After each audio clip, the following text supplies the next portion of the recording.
আমরা রয়েছি গরুমারা ধূপঝোড়া এলিফ্যান্ট ক্যাম্পে। এখানকার বাসিন্দারা, এই হস্তি বাহিনী হচ্ছে এখানকার মূল আকর্ষণ। এই ভদ্রমহিলার নাম জেনি। জেনির সঙ্গেই আমাদের প্রথম আলাপ। জেনি ছাড়াও এখানে আরও 7টি হাতি রয়েছে।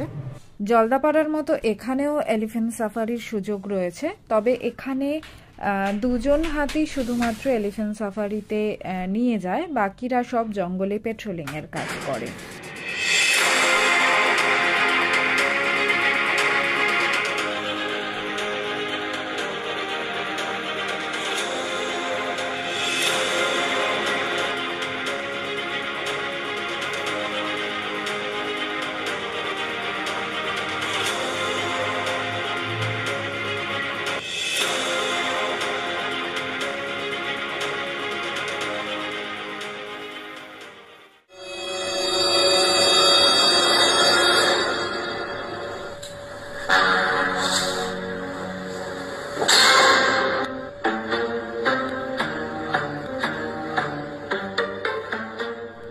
এইখান থেকে শুরু হয় হাতি সাফারি।